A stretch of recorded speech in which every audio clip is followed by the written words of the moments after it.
Today we're going to be looking at one particular reform that comes out of the Second Great Awakening. It's related to all the reform movements we've talked about already, but this particular form is particularly important, and that's the question of the anti-slavery movement, abolitionism. Abolitionism is a reform directly related to all the other moral reforms of the Second Great Awakening, but it's the most famous of them because it's the most important and because it's successful. So the anti-slavery movement comes directly out of this religious impulse, and that's what we're going to be looking at today. We're going to start out by talking about Frederick Douglass,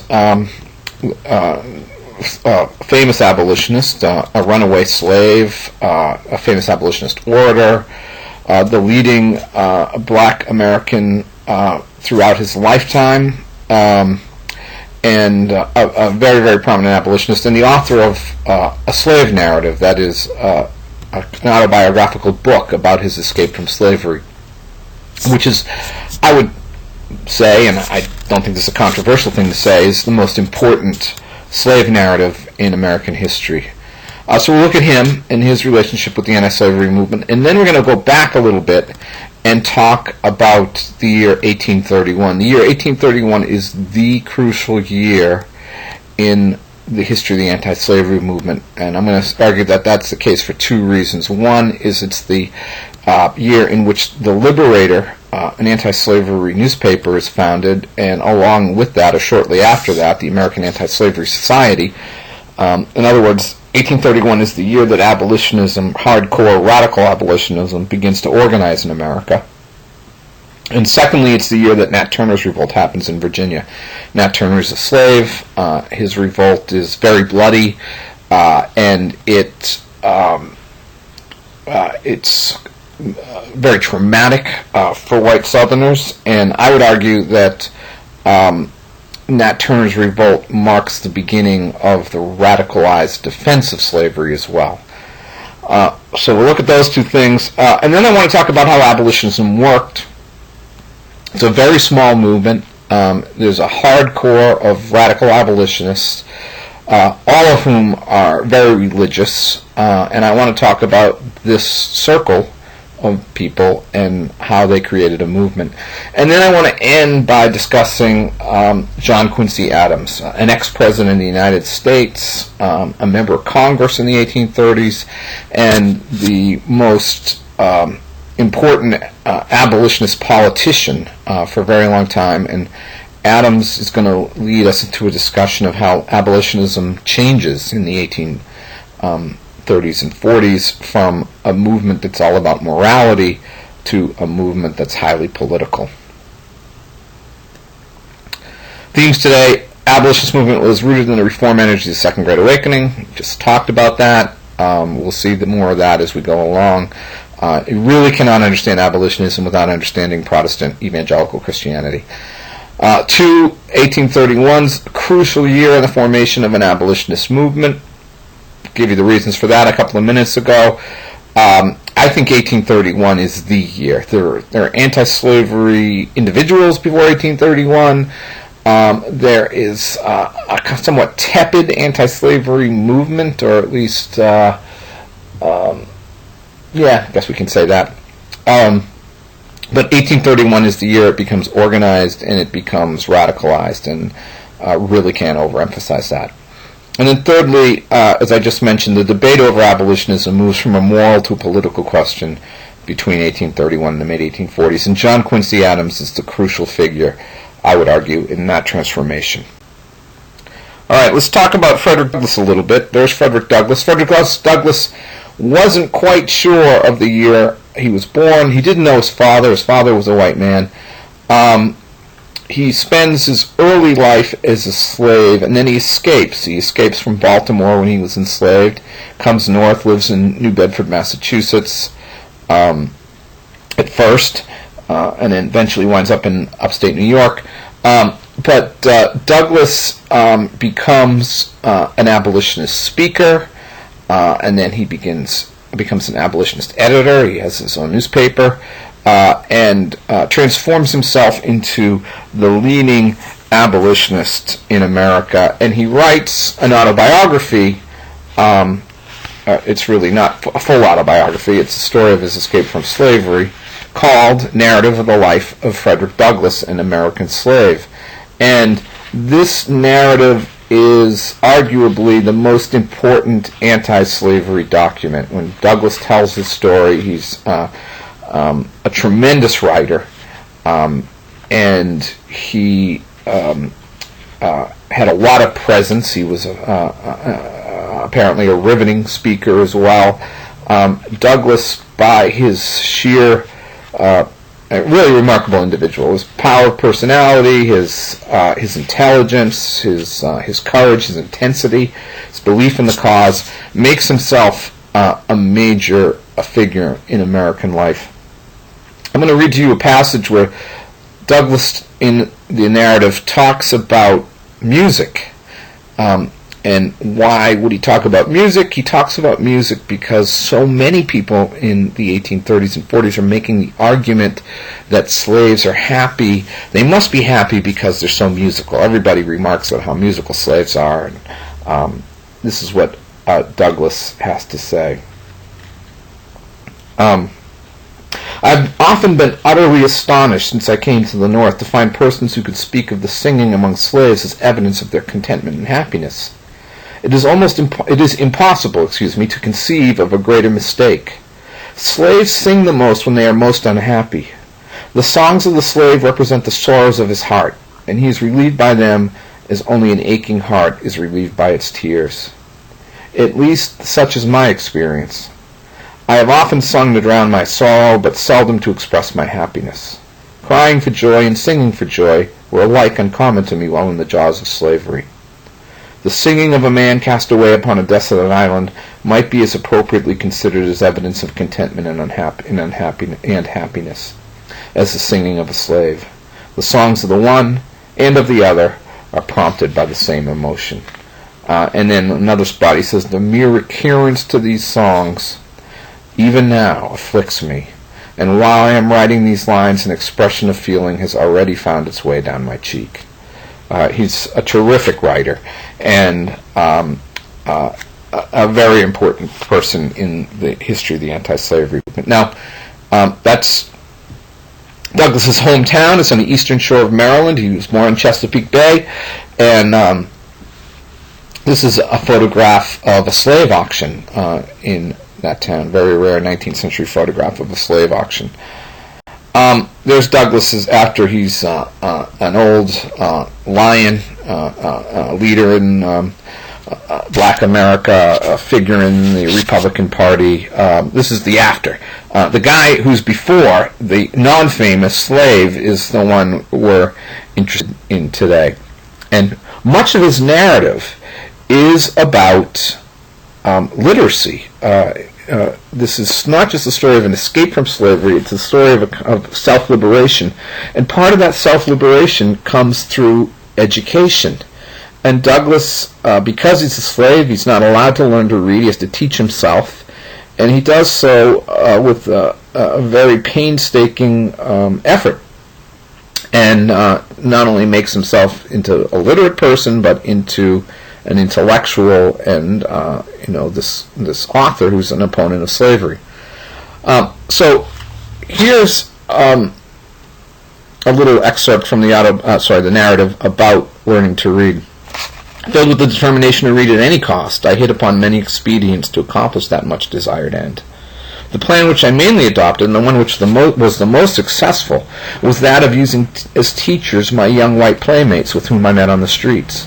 I used almost constantly to carry a copy of Webster's spelling book in my pocket, and when sent of errands or when playtime was allowed me, I would step aside with my young friends and take a lesson in spelling. I am greatly indebted to these boys, Gustavus Dorgan, Joseph Bailey, Charles Faraday, and William Cosdry.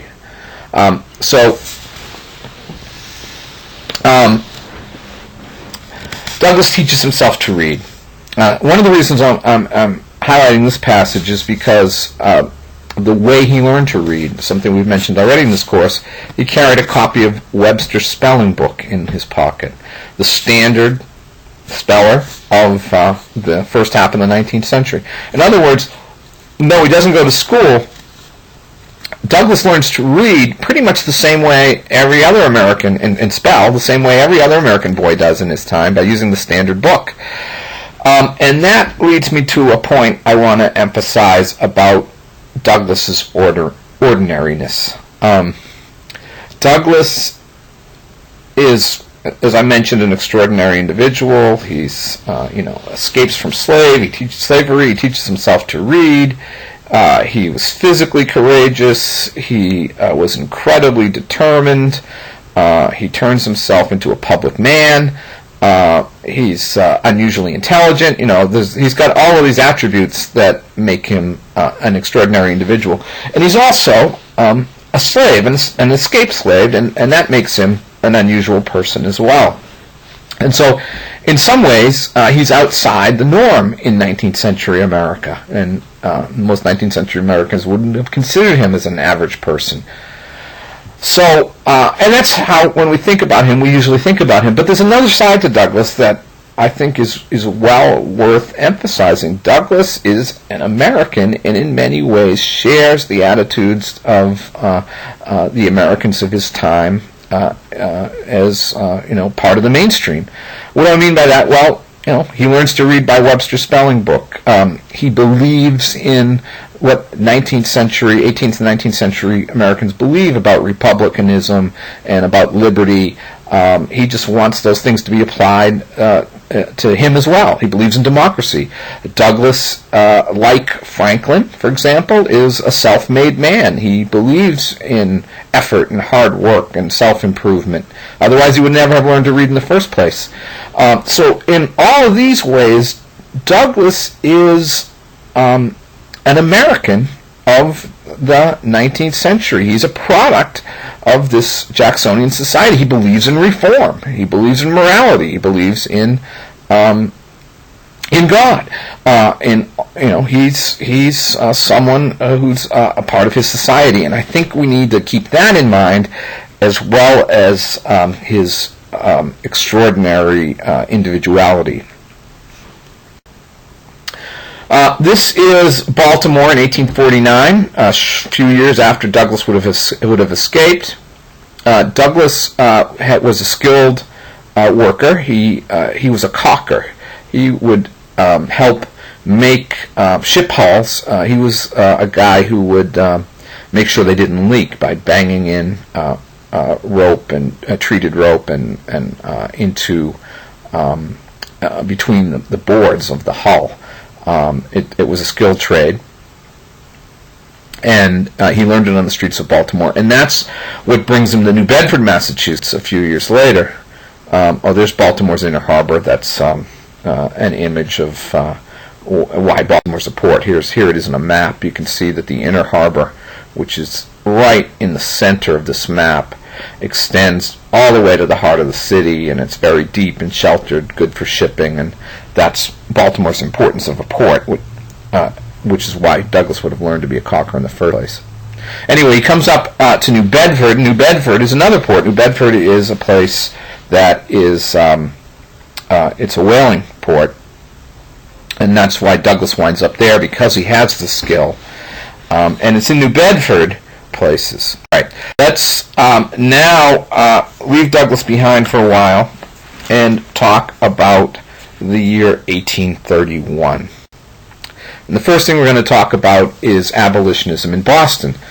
There was a black abolitionist in Boston, a guy named David Walker, and David Walker writes a series of pamphlets or lectures about slavery, a radical attack on slavery.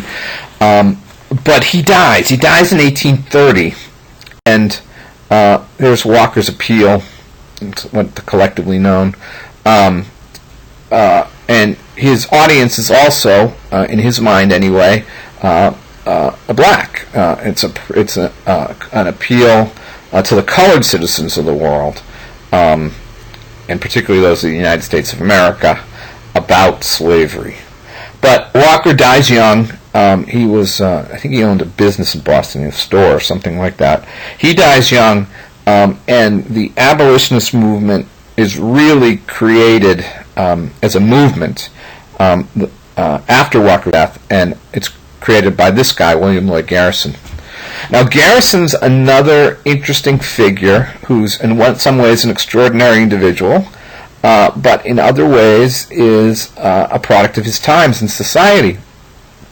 Garrison is very much a figure of the Second Great Awakening. Garrison came from a very religious family. His father abandoned his family when he was a very young child. I think he was 5. His mother lived in poverty, had great difficulty keeping the family together, but was a very, very religious woman, and her mainstay was her church. That's the main thing that kept her going. He was from Gloucester, Massachusetts, another fishing village, and as a young kid, I think he was 12, Garrison became a printer's apprentice, and he learned the trade of printing. So he's another largely self-educated person and who is a tradesman. So Garrison learns the trade of printing. He learns how to write. Like Franklin, he becomes a kind of journalist because he's a printer. And he comes from this poor background and very religious, and he was a strong believer in temperance. Garrison's father was an alcoholic, and he had a brother who had a terrible lifelong struggle with alcohol as well. So he's he's kind of what we'd expect out of the Second Great Awakening. He's a temperance advocate. He's very religious. He's believes in reform. Like Franklin, like Douglass, he believes he's self-made. He believes in hard work. He's self-educated, largely speaking, anyway. And he's the guy who becomes the founder of the American anti-slavery movement. Garrison spends his early life in Boston, but he lives for a year, in Gloucester actually, he lives for a year in Baltimore. His mother has to leave the family at one point, and she goes to Baltimore to get a new job. And Garrison goes down to visit her, and I don't know if he's there quite a year, but he lives some months in Baltimore as a young man. And in Baltimore, which happens to be Frederick Douglass's hometown, he witnesses slavery for the first time, and he becomes very captured by slavery, and becomes a strong believer that slavery needs to be abolished. And he works briefly as an assistant on a Quaker anti-slavery newspaper in Baltimore. When he comes back to Boston, when he is about 25 years old, and he decides that he's going to devote his life to the anti-slavery cause, and he does what he knows how to do. He starts a newspaper and begins printing it. And at first, his life is very difficult. He doesn't have a place to live. He lives in his printing office, sleeps on the floor. He's there, 24 hours a day, working constantly. Garrison has the attribute that's going to be great service to him, is that he is a tireless worker, and he fervently believes in what he's doing, and he will not give up, and that just turns into such an asset for him. So Garrison begins his newspaper. It's called Liberator in 1831, January 1st, 1831. There it is. And I want to read to you from the first editorial of the Liberator. Volume 1, Number 1, January 1st, 1831. And this passage is somewhat famous. And he's talking about his determination to eliminate slavery. I'm aware that many object to the severity of my language, but is there not cause for severity? I will be as harsh as truth and as uncompromising as justice. On this subject, I do not wish to think or speak or write with moderation. No, no. Tell a man whose house is on fire to give a moderate alarm. Tell him to moderately rescue his wife from the hands of the ravisher. Tell the mother to gradually extricate her babe from the fire into which it has fallen, but urge me not to use moderation in a cause like the present. I am in earnest. I will not equivocate. I will not excuse. I will not retreat a single inch, and the next sentence is in both capital letters and italics, and I will be heard. And Garrison was as good as his word. He published the Liberator every week, without fail, up through the Civil War. He never stopped beating the drum for the end of slavery.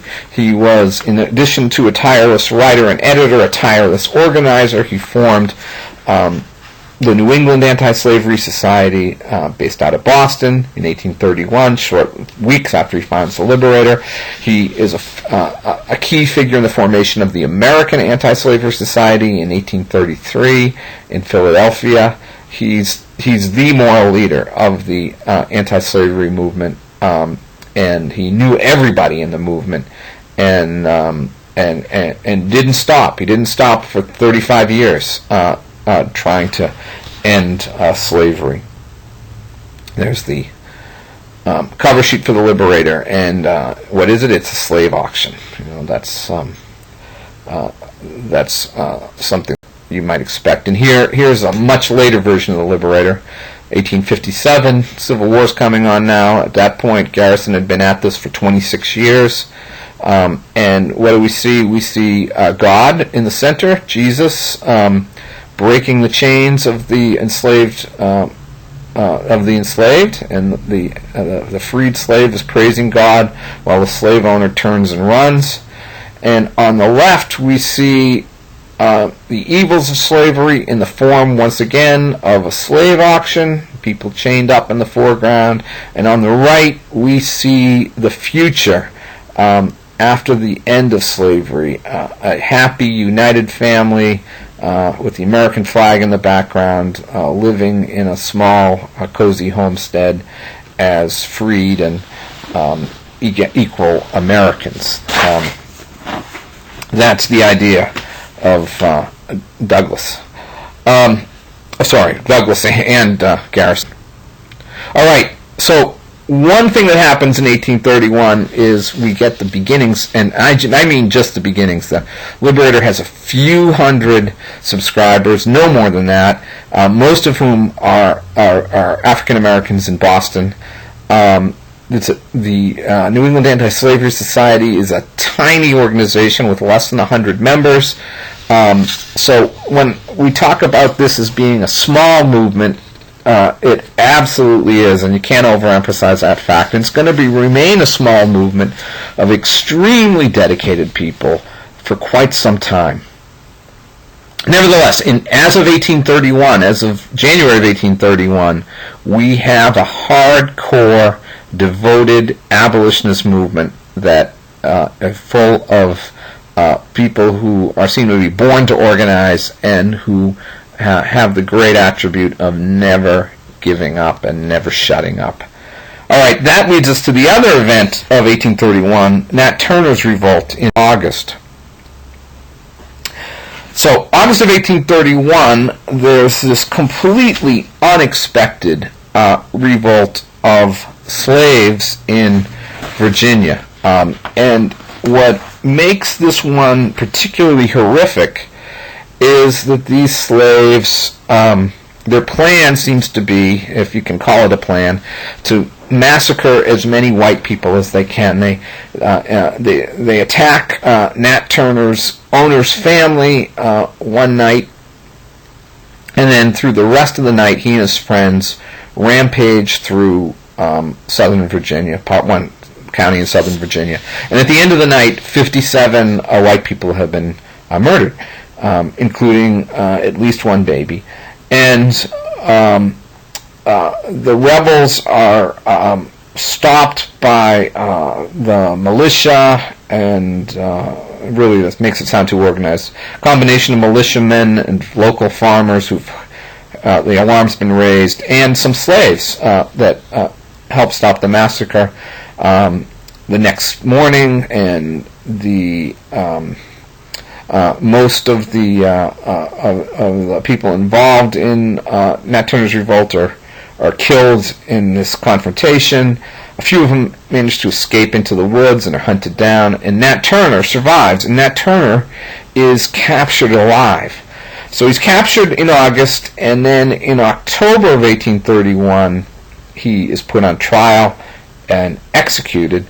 But between his capture and his execution, Nat Turner gives a series of interviews about why he did what he did.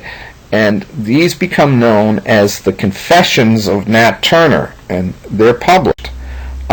So I want to read to you some of what Nat Turner has to say in 1831.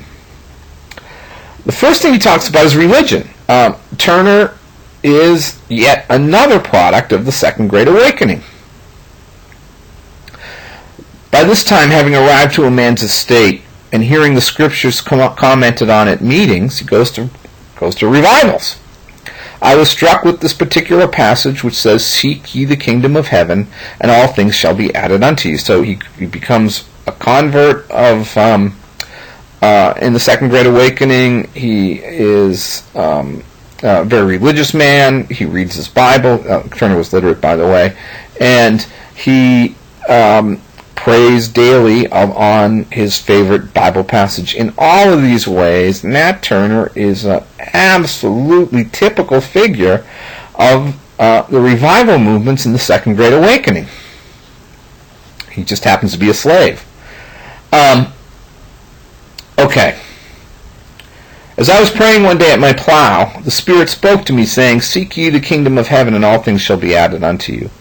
So he feels the presence of God. And again, this is maybe a little more unusual, but it's not terribly unusual. Lots of people, to this day, you can find people who say, "I had this big decision to make, and I prayed on it, and God took care of me and came to the rescue." So he believes that the Spirit is somehow communicating with him, the Spirit of the Lord. Question, what do you mean by the Spirit? The Spirit that spoke to the prophets in former days. And I was greatly astonished. For 2 years prayed continually, whenever my duty would permit. And then again I had the same revelation, which fully confirmed me in the impression that I was ordained for some great purpose in the hands of the Almighty. So he becomes convinced he's some kind of prophet or something. And this continues for some years. And then finally, he says this, "I had a vision, and I saw white spirits and black spirits engaged in battle, and the sun was darkened. The thunder rolled in the heavens, and the blood flowed in streams. And I heard a voice saying, 'Such is your lot, such as you are called to see, and let it come rough or smooth, you must surely bear it.' I now withdrew myself as much as my situation would permit from the intercourse of my fellow servants, and for the avowed purpose of serving the Spirit more fully. And it appeared to me and reminded me of the things it had already shown me." So he begins to have these visions. Now we're getting to something that's pretty unusual. After this revelation in the year 1825, and the knowledge of the elements being made known to me, I sought more than ever to obtain true holiness before the great day of judgment should appear. And then finally this happens. On the 12th of May, 1828, I heard a loud noise in the heavens, and the Spirit instantly appeared to me. So now I was getting visions constantly. And the Spirit said, "The serpent was loosened." In other words, Satan had become free, and Christ had laid down the yoke he had borne for the sins of men, and that I should take it on and fight against the serpent. For the time was fast approaching when the first should be last, and the last should be first. So Nat Turner believes the end times have come, that the end of the world is approaching. And I want to read this passage again because it's so extraordinary. Heard a loud noise in the heavens, the Spirit instantly appeared, said, "The serpent was loosened, and Christ had laid down the yoke he had borne for the sins of men, and that I should take it on and fight against the serpent." What's that mean? That means that Nat Turner believed that Jesus Christ had retired, had laid down the yoke he had borne for the sins of men, and that Nat Turner, he says, should take it on. That Nat Turner was Jesus Christ's replacement. Which leads me to make the argument that Nat Turner was crazy. And his actions on the night of the massacre bear that out, I think. Here's what he has to say about that. Since the commencement of 1830, I'd been living with Mr. Joseph Travis, who was to me a kind master and placed the greatest confidence in me. In fact, I had no cause to complain of his treatment to me. That's the true nightmare of Nat Turner's revolt from the perspective of white Southerners. He didn't have some horrible sadist as a master. He had apparently a decent man. Nevertheless, he murders him in his sleep. On Saturday evening, the 20th of August, it was agreed between Henry, Huck, and myself to prepare a dinner the next day for the men we expected, and then to concert a plan. They didn't have a plan. They're going to start this rebellion. He thinks God is favoring it, so maybe that's why he doesn't have a plan. In any case, they didn't have one. We had not yet determined on any. Huck, on the following morning, brought a pig and Henry brandy, and being joined by Sam, Nelson, Will, and Jack, these are Turner's hardcore followers, they prepared in the woods a dinner, where about 3 o'clock I joined them. We remained at the feast until about 2 hours in the night. In August, that would take us to about 10:30 or so at night. When we went to the house and found Austin, they all went to the cider press and drank, except myself. So these guys have been in the woods for hours, having a barbecue, and drinking. They've been drinking brandy, they run out of brandy, and they go to the cider press, and as you recall from our discussion of Johnny Appleseed, they're drinking hard cider. So they're drunk. They're drunk, it gets to be midnight or so, and this is what happens. On returning to the house, Hark went to the door with an axe for the purpose of breaking it open, and we knew we were strong enough to murder the family if they were awakened by the noise. But reflecting that it might create an alarm in the neighborhood, we determined to enter the house secretly and murder them while they were sleeping, and that's what they did. And then they go on this rampage, they pick up some more adherents over the course of the night, and they murder 57 people. And here's the map of Nat Turner's revolt, and I want to take a closer look. This is the path they take. They had no plan. They just wandered around aimlessly over the course of the night. Nat Turner was crazy. He's not a heroic figure. I would say Frederick Douglass is a hero. Nat Turner was a crazy man. So what comes out of Nat Turner's revolt? Well, the first thing that happens is obviously the death of these people, but then over the next few weeks there are these horrible reprisals. Any slave that seems to get caught off on his own, walking down a road innocently, or runs into the wrong people, doing absolutely nothing wrong, is murdered over the next few weeks. There's a frenzy of these killings of slaves, and it's estimated that up to 200 slaves are murdered over the next few weeks in Southern Virginia. So we got about 250 people dead for absolutely no reason, there's a lot of panic about it. That's the short-term effect of Nat Turner's revolt. The long-term effect of Nat Turner's revolt takes place the next session of the Virginia House of Burgesses, the state legislature. Now, Nat Turner's revolt's in August of 1831. His trial is in October. It's March of 1832 when the House of Burgesses meets. That's the first meeting after that, and they immediately take up a bill on getting rid of slavery in Virginia. There's a bill for gradual emancipation. People make the argument that, look, we had this horrible massacre, and this shows us that this institution just does not work, and we need to end slavery. And they want to end slavery on a model that's been successful in other places. New York, New Jersey, Connecticut, and all ended slavery through gradual emancipation. We're going to let some people, be free right away. Others are going to be free when they hit their 21st birthday. Slowly over time, we're going to get rid of this institution. And it had worked in other places. So there's a bill to do that in Virginia, and the Virginia legislature debates it in the spring of 1832. And you the bill doesn't pass. But what you may not realize is that it comes very close to passing. The bill loses by about 15 votes. If 8 people had changed their minds, slavery in Virginia might well have ended peacefully. Okay, so that's the losing side, surprisingly strong. The winning side makes the argument that, look, these slaves need to be watched more closely, not freed, and particularly now that we have these crazy abolitionists up in Boston urging these people on, we've got to make sure that we defend slavery and not eliminate it. So that's the winning side of the argument. And one of the significant things about this argument is that it ends this debate. And by ending this debate, I mean that after 1832, Southern white men never take seriously again in any state the possibility of peacefully ending slavery. Instead, they put their energies into defending slavery, to the point that it becomes unpatriotic for a white man in the South to say something like, well, slavery has a lot of problems, and, the position of Thomas Jefferson that this is a terrible institution and it should end, and we should think about ways in which to end it, blah, blah, blah, blah. That becomes impossible for a white man to discuss publicly. So Nat Turner's revolt really changes the nature of the discussion of slavery in the South. It makes the defense of slavery the paramount concern of white men in the South.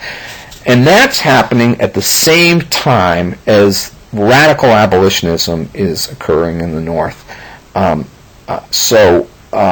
It's 1831 is, in a lot of ways, sets up a really tragic situation. There's Nat Turner's capture, and there's a copy of his confessions. All right, now let's talk about the abolitionist circle, the group of people who are the hardcore abolitionists in the movement they create. We already talked a little about Garrison. Here's a really rare, interesting photograph, daguerreotype of a anti-slave meeting in Cazenovia, New York, that's on the Erie Canal, in 1850. And let's take a closer look. Douglas with his hands in the air. His name was Gerrit Smith. He was a wealthy man. He's one of the financiers of the anti-slavery movement. Right in front of Douglas, the guy with the furry face, that's thought to be Theodore Weld. Theodore Weld was another tireless abolitionist. He joins William Lloyd Garrison very, very early in the American anti-slavery movement. And Weld is hired. He's the first employee, I believe, national employee of the anti-slavery movement. He's hired as an organizer, and he turns out to be a tireless organizer. He's constantly on the move. He writes a very famous book called American Slavery as It Is, which attacks slavery, and is a very, very prominent person in anti-slavery circles. Wells's wife, there's his book. Wells's wife is Angelina Grimke, and she's thought to be off on in the main photograph on Douglas's left. Angelina Grimke is another fascinating individual. She was a South Carolinian from a very prominent family in Charleston. Her father at one point was Speaker of the House of Representatives of South Carolina. Her father was on the Supreme Court of North Carolina at one point. South Carolina. From a very wealthy family that owned numerous slaves. And Angelina Grimke, under the influence of her older sister, develops the idea, these two daughters independently develop the idea that slavery is wrong and immoral. And they move to Philadelphia, and they become Quakers, and they become anti-slavery advocates. And Angelina begins to publicly attack slavery in, I believe it's 1836, and gets a lot of grief for that because she's a woman, and women aren't supposed to have public opinions. Refuses to shut up and becomes a professional anti-slavery advocate. And she and Weld bond together over their mutual hatred of slavery and eventually get married. Very, very interesting couple. There's Sarah Grimke, that's Angelina's older sister. She's the one who first convinced Angelina that slavery was wrong. Sarah was a very shy person, very private person, never as the public figure that Angelina was, but still an instrumental person in our story. They're the two sisters, much older. This is after Angelina's become a widow, and they live together for the rest of their lives. This group, I've got to emphasize again, is tiny. There were only 62 people that signed the Declaration of the American Anti-Slavery Convention.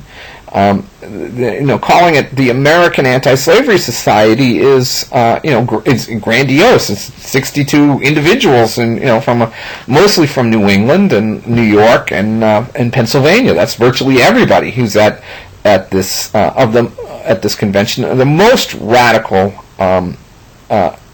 people in America, deeply religious, products of the Second Great Awakening. They're a tiny, tiny group. Nevertheless, this is the beginning, and as I said, they're relentless organizers. Weld goes, through northern Ohio and into Pennsylvania, upstate New York, ceaselessly organizing, and this movement grows to be quite large through the 1840s. There are also ceaseless propagandists. Here's an anti-slavery almanac. So they publish almanacs as well as newspapers. This is Lydia Maria Child, one of the earliest female abolitionists. Lydia Maria Child publishes one of the first slave narratives that comes out, an appeal in favor of that class of Americans called Africans. She helps a runaway slave woman publish her story. They published this abolitionist alphabet for little kids. A is an abolitionist, a man who wants to free the wretched slave and give to all an equal liberty, and so on, all the way through the alphabet. They attack the slave trade, particularly the slave trade in the District of Columbia. They rightly think that Americans are very uneasy about the sale of slaves. Even people who aren't necessarily opposed to slavery are very uneasy about the sale of slaves in the nation's capital, and the abolitionists make a big deal of that. So they organized through churches. This is the seal of the American Anti-Slavery Society. They organized primarily through churches, through public meetings. They write lots of petitions to Congress. They publish newspapers constantly, and they try to get new members. What they don't have, despite the fact that they call themselves the American Anti-Slavery Society, what they don't have is any presence whatsoever in the South. It's an entirely northern organization. In 1835, they try to recruit Southern ministers by mailing them pamphlets, and the post office in Charleston, South Carolina, burns their material. And the president, Andrew Jackson, who's a slave owner, comes out and says that there's no right to mail incendiary propaganda through the U.S. mail. So the American Anti-Slavery Society is pretty much a northern organization. There's the ladies' department version, Am I Not a Woman and a Sister? Here's the attack on the post office in Charleston by people outraged by the anti-slavery movement. You can see right in the foreground copies of the Liberator spread all over the place, and they're starting a bonfire to burn all these things. So the American Anti-Slavery Society is in some ways a very limited movement. It has no political influence at first. Polite society doesn't really respect anti-slavery advocates. They're seen as fanatical nuts. Some people say that the anti-slavery movement is like the communists in America. I think that gets it wrong. I think communism is too respected in the academy, that it's not an embarrassment.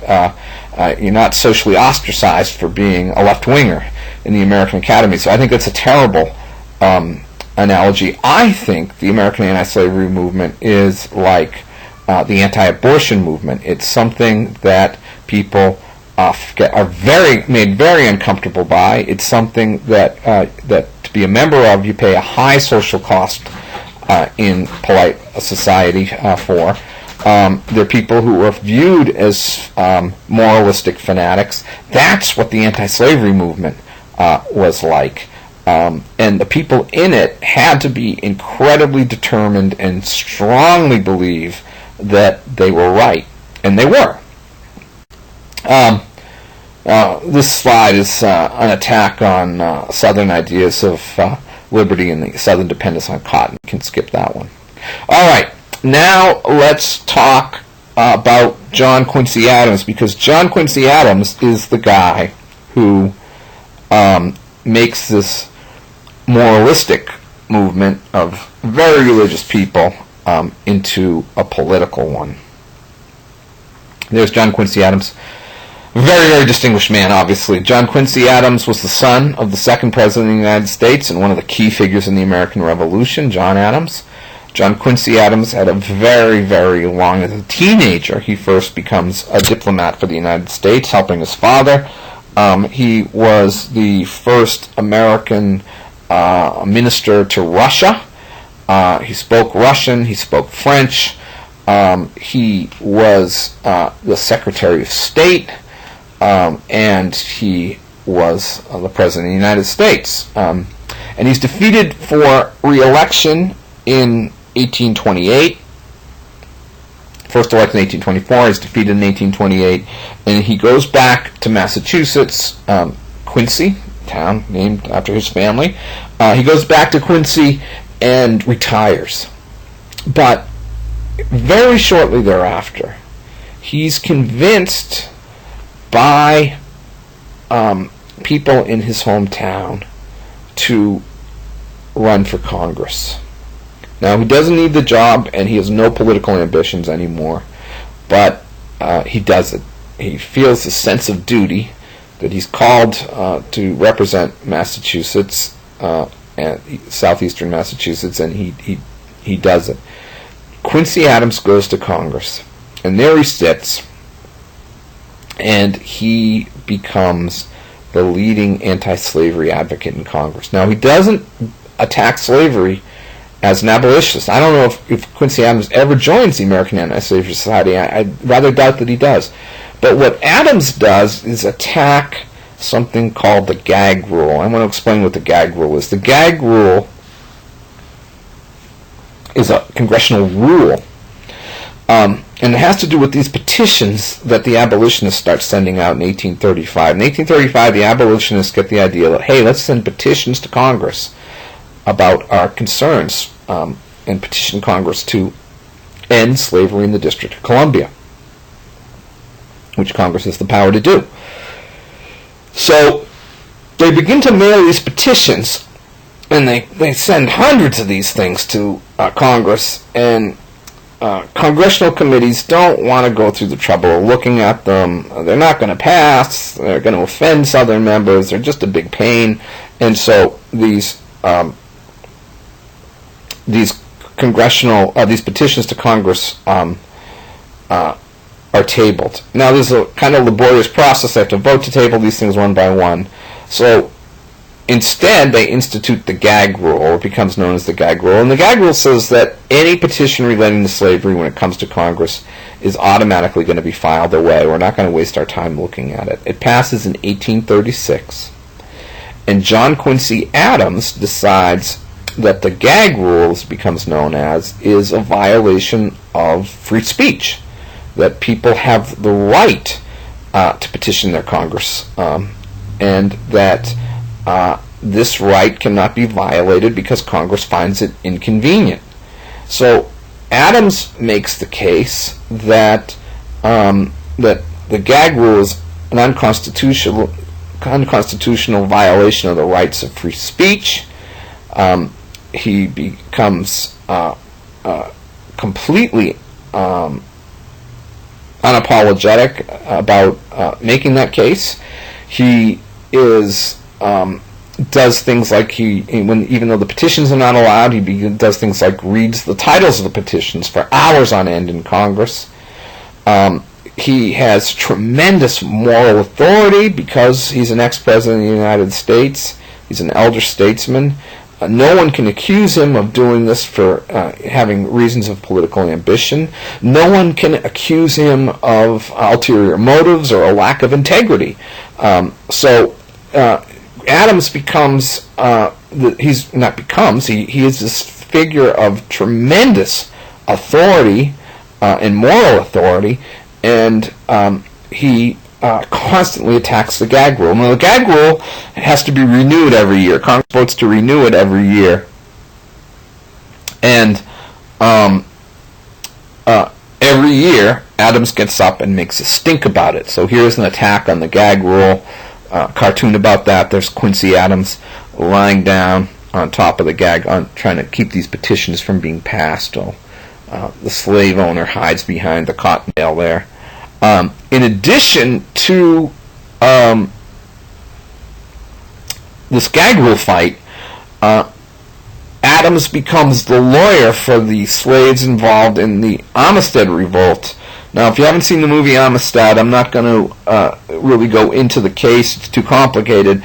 But nevertheless, I'll say that there's the slaves revolt on a slave ship coming out of Cuba in 1839, and they kill most of the crew, and the ship winds up off the coast of Connecticut, and they're taken in, and the slaves who had killed the slave crew are tried for piracy. And the case goes to the U.S. Supreme Court, and Adams argues the case that these people are quite evidently not pirates, but are people who fought for their liberty. And he wins. So he becomes the lawyer in the most, celebrated anti-slavery case of its time. And he's also the guy who fights the gag rule. And he becomes, whether he formally joins the organization or not, he becomes the most famous anti-slavery advocate in America. In 1844, the gag rule finally fails. Adams has convinced enough Northern congressmen to agree with him, and the gag rule is defeated in 1844. And Adams is grateful. Believers in the anti-slavery cause give him this cane, the right of petition triumphant, in 1844, as a thank you for his tireless effort on this behalf.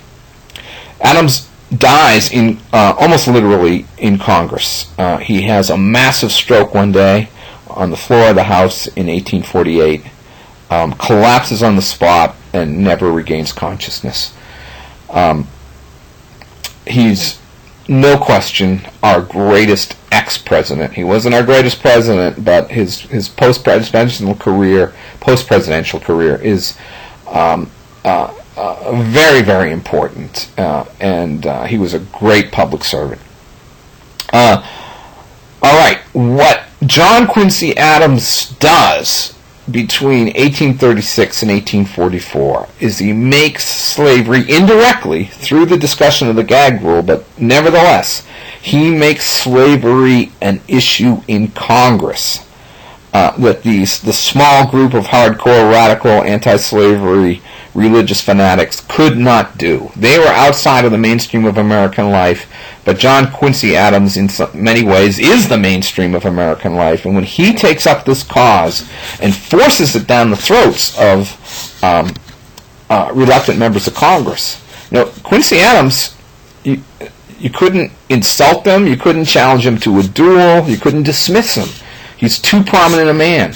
And as a result, this argument comes to the floor of the United States Congress and becomes a political argument. Now, the year of Adams' death, 1848, is a presidential election year. It's also the year the Mexican War ends, and it's the year in which this argument about slavery becomes absolutely explosive, and an argument that the Congress is just unable to resolve. But we'll get to that story in another lecture.